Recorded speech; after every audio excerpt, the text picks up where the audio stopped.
Welcome back to the Everything Challenge. We are in October, 3 o'clock. We have been harvesting all day. We are up to the last stripe here of our red beet field, and we have a whole lot more over there to do from the premium expansion. We must get the parsnip field done today because it's the last harvest day for that for the year.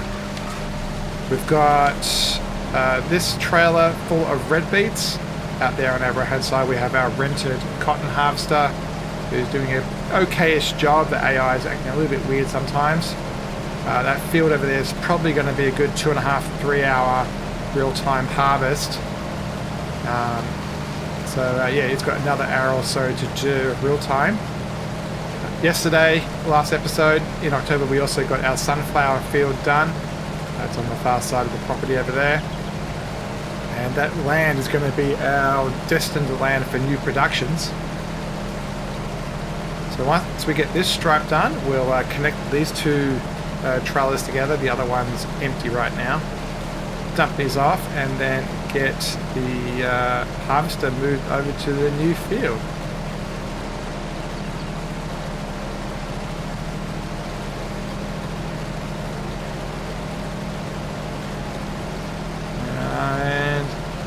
That is nearly it for our red beet field. This will probably be the last time this field is a premium field. I think I'm going to start using it for boutique crops. Particularly sugarcane is probably what I'm going to use it for next. Alright, so let's join these two trailers together and we'll use them at the far end. They both need a wash, but we'll do that later. Let's go take this over to our root crop storage, and we can actually get our total of the red beets from that field at least. I am tempted to get the trailer we just bought, the cotton trailer, hooked up to the semi-trailer sooner than later to get the cotton into our production and get that started. So I think I might do that quickly next. I don't want to waste too much daylight though. So here's our root storage. We will dump this off. Because the fields are those black ones right in front of us, I think we'll do one stripe. Oh, am I going to use one? What I'm thinking of is, am I going to use one trailer or two trailers? We'll start with one, and then if we need to hook up the other trailer we will, but we'll just drop off that, and we will start with the parsnips.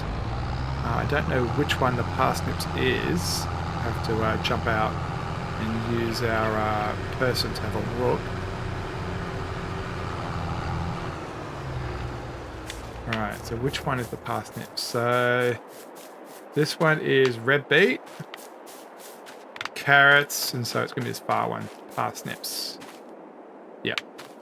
So where's the hired? Let's go. We'll fold him up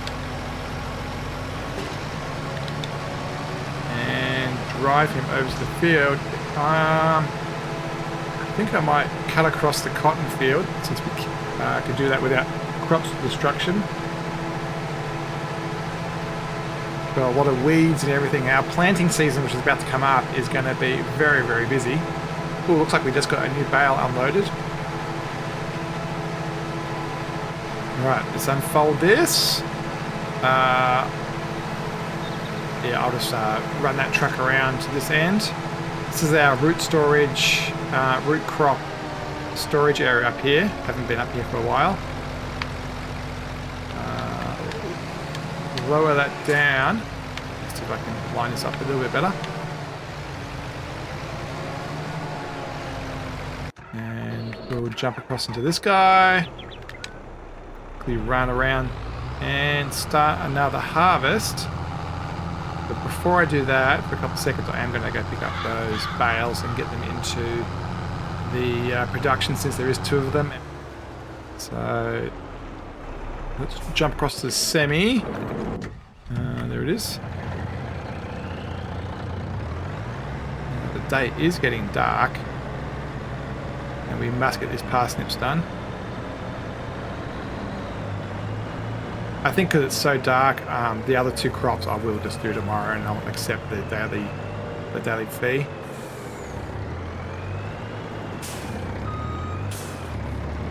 Yeah, I've never used this trailer before. I happen to be in the sales. Lets you pick up 2 of the big square crops.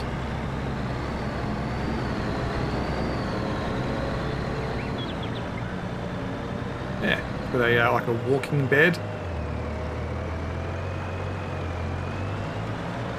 So I assume you have to put it like into some type of maneuvering position. There's one here on the left and one in front of us. Let's have a look at the F1 menu, see what it tells us to do. Okay, operating position. I'm just going to tip it up. And then I assume we just back into it. And it should just happen.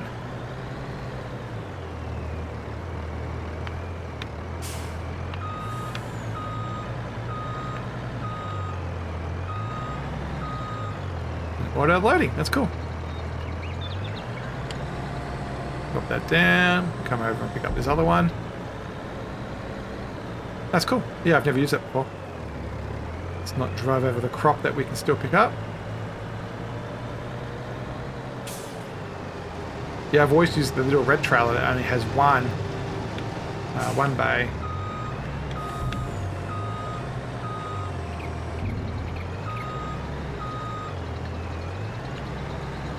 It's pretty simple. Nice. Yeah, this was $24,000 in sale, I think it was, and the red trailer brand new is 26. So basically we got twice the haulage for the same price. Alright, let's get this in here. Luckily, a couple of episodes ago, we went around and picked up our trees. We had a big pile of trees that's sitting here. Unload bales. Why?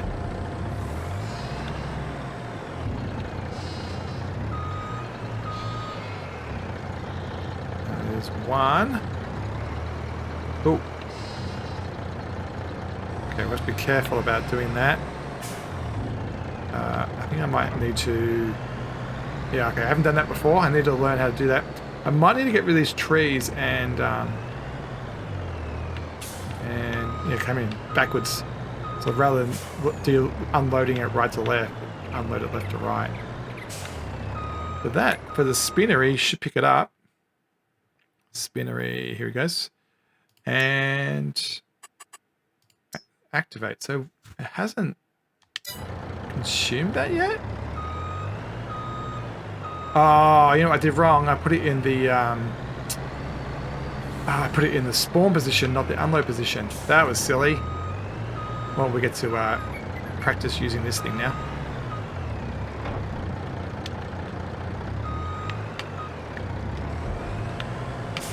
Well, that's how you learn, right? You try and make mistakes. Let's see if we can get this in a position where it's happy. Yeah, this is where the stuff comes out, not where the stuff comes in.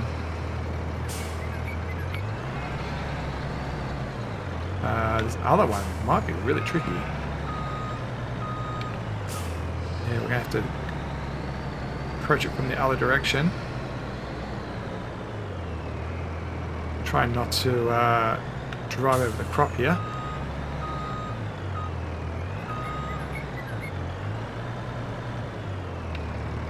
I may have to wait until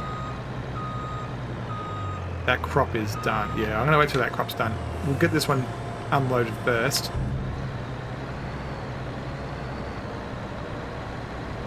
Right around here. We probably should make a little road around there. Yeah, it helps if I put it on the unload side.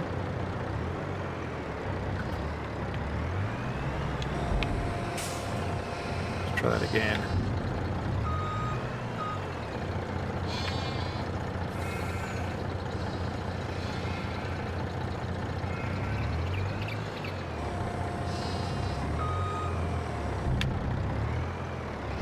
Nice. So we'll just park this here for now. And more importantly, let's get back to the stuff that's costing us a huge amount of money. So we'll get this set up. Oops, we have to... every time you get out of this, the worker seems to reset the height. Need it to be quite high.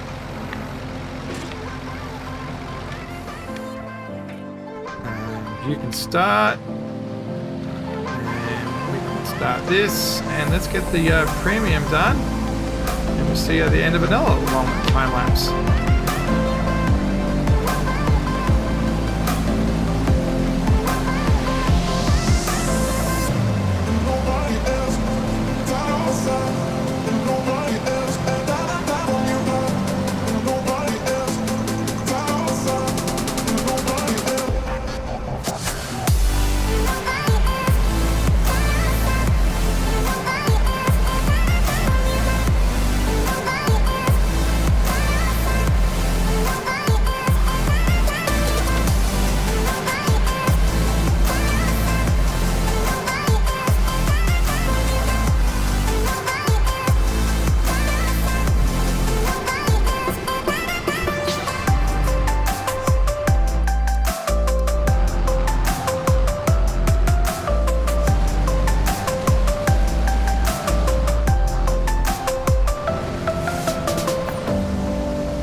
Looks like we'll get about one more trailer load out of that field.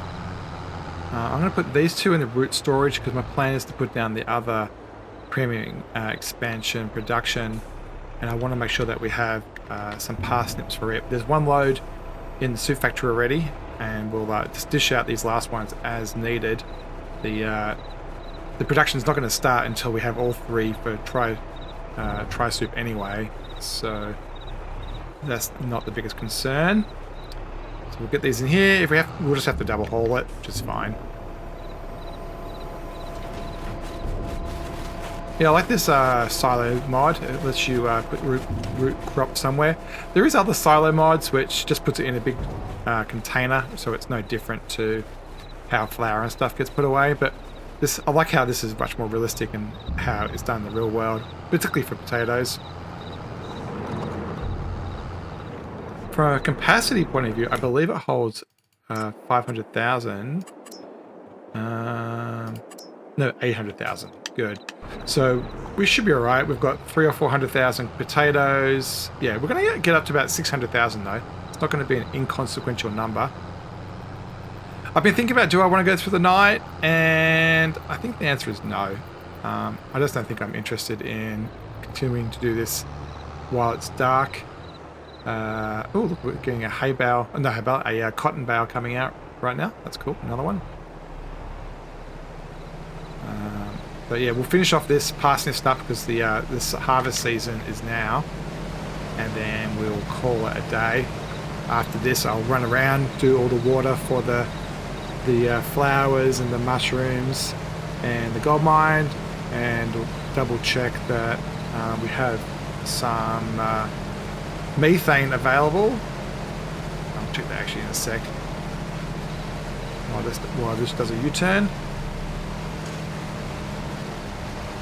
There's one small stripe here. I don't know whether it's going to be worth it financially to put that many hours on the harvester just for that, but we'll do it anyway, just for the completeness of it. These trailers are wearing out. You can see the paint and the dirt building up. Yeah, from a production point of view, silage doesn't have any, but there is 44,000 to distribute. And then overnight, after we've done this, I'll quickly run around and do some stones and also fill it with water, and same thing with these standard things, mushrooms and flowers, we'll do that. Our normal greenhouses still have plenty of water, so that's fine. Very, very soon we're going to have to do wood. It's probably tomorrow's episode. And wool is great, producing huge amount. We still have sorghum being processed as the bakery consumes that. Bakery's fine. It hasn't got any storage problems, as in you can build up inside even if the spawn point is full. And the clothes is also okay. So let's get this done. I have no idea whether we're going to be close to an hour or well over an hour with this. I'm just going to accept what it is. If we happen to hit just past an hour, it is what it is. I'm not expecting premium stuff to be super profitable. I think it only pays out maybe 2 to 1. And that is the parsnips done. Out of interest, how many hours are we on it? 1.2 hours so far. So that's probably good news. I think that's about 0.4 right there. So that should work out okay. And I think what I'm going to do to finish this episode off, so it's still in October, is while the cotton guy is out there doing its job, and I assume he is doing his job. Seems like he's moving. Yep. I'm going to let him work through the night while I do my standard end of day stuff, and I'll show you doing that. So I'm going to drop these parsnips off, and then we'll do the no man's land type productions. And we'll also get ourselves a total for the parsnips. So there's some in the production, plus in here, if I can get in there. Here we go. So there is we're down to 187,000 out of the 344,000 potatoes. So we've used a lot of those in the soup thing. We're holding 90,000 of red beet, 50,000 of parsnip. So that red beet came from that the big dedicated field for red beet. So we're expecting about 50,000 from each of those fields that we just did. And in here, there's another 22,000. So yeah, we're getting, it's not a bad number, 22,000 there, and 50,000 here. So 75,000, which means we'll make 75,000 of the try soup. And that's about $2,000. So we'll make those 3 fields that we're doing are worth about 150,000. So that should cover the $50,000 cost of the harvester rental. Bakery goods will get sold, I think it's either December or January. This will get turned into production area, so we don't have to worry about turning that around. Let's run up to the shop and get some stone. And we'll shove that into the gold production. This will take probably 3 trips, I think it is. So let's probably... Do I want to do a time lapse here? You can see how long it takes. We'll do 1 trip real time, and then the last 2 we can we'll quickly skip cut or something. Costs about $11,000 a trailer. Gold pays out roughly 3 to 1. So we'll spend roughly $50,000 now to fill up the gold production, and then when it finishes, it'll be worth about $150. So yeah, for every $50,000 in, you get $100,000 out. So it's not a pretty good deal. 3 to 1. I should say you get $100,000 profit. The trick with these classes is not to do too tight a corner. The bracket that holds the hitch, actually right down here, it jams. There's a limit of how far you can go. You can't really go past about 45 degrees. So you have to make sure you do like very smooth corners. Our weather station right here, I should have made it so we don't just clip it as we go around the corner. I should have put it in by another foot. But yeah, that weather station's slightly in the way. If I line up the gold production just right, I can do a double unload. Actually, during the time lapse, I put down a whole lot more lights at the far end. They don't show night very often, so yeah, you can get an idea of what the floodlights are doing for us. This gold mine also I put annoyingly straight towards the water thing, so I have to kind of go in and then at the last second do a turn out. And let's unload that. Let's see if we can get a double unload going. So the first one's right at the front.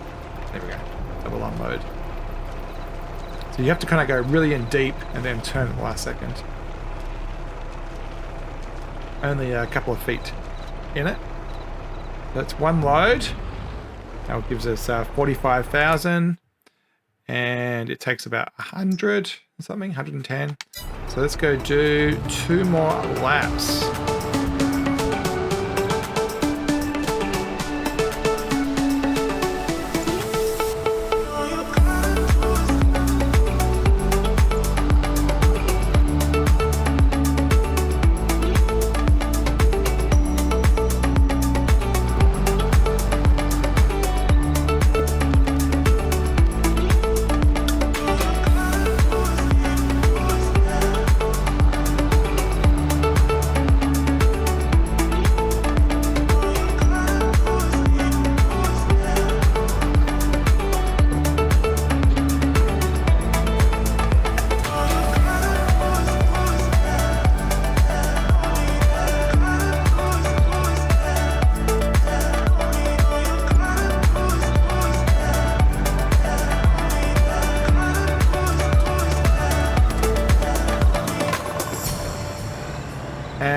And the last thing I do is I run over to home, and before I finish the day, I just run time forward, so it's 7 and 8 on the keyboard.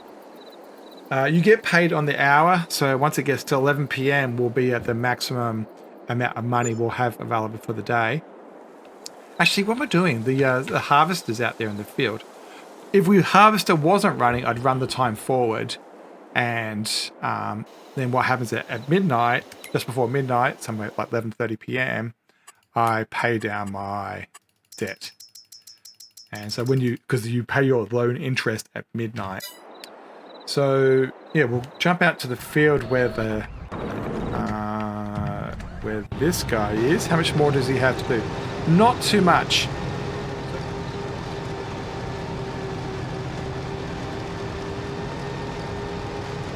And with that second to last stripe, unfortunately you can see we just hit 2.0 hours. I wasn't paying attention to that.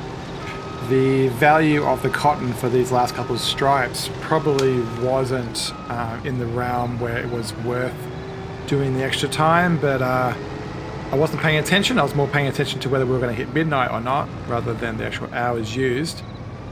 But we'll finish this off. At least good news is we do have an amount in the tank that is suitable for getting it out. You can actually get it out of the system.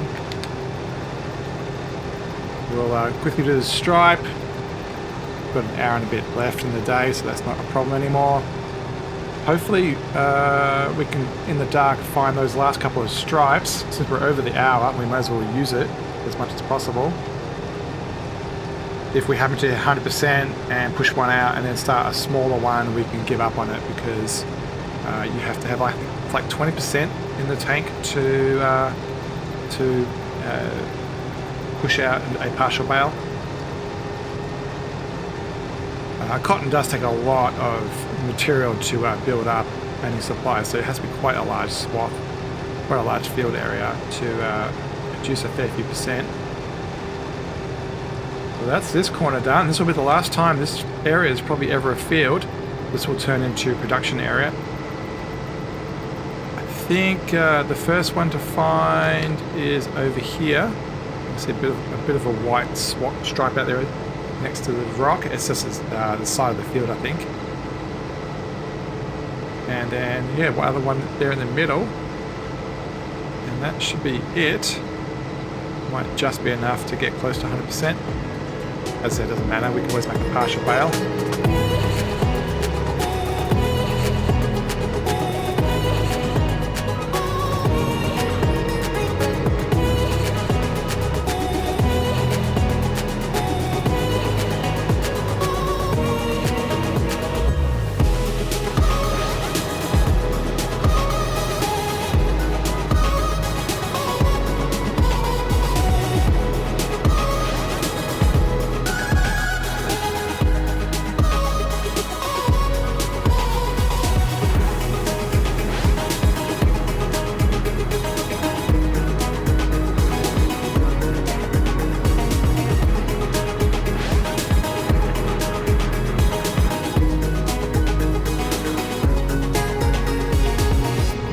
Aha, there it goes.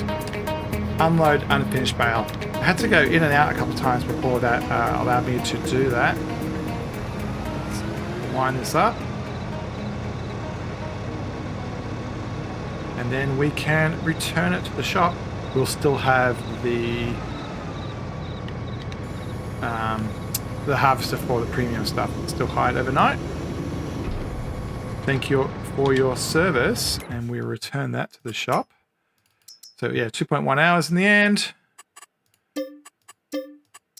And this guy is up to 1.2. Hopefully we'll get that in under 2. And then the last thing to do will be to run time forward. Actually, it's already close to midnight. We'll pay the rest of our loan off of any money we have. So we're down to 110,000. And we'll call that an episode. Quite productive. Lots of cotton-based stuff and also the premium crops. Next time we'll finish off the premium crops and work on turning the field around into production field rather than, harvest field. As always, don't forget to like, subscribe, and comment, and we'll see you next time on the Everything Challenge on No Man's Land. Thanks for watching.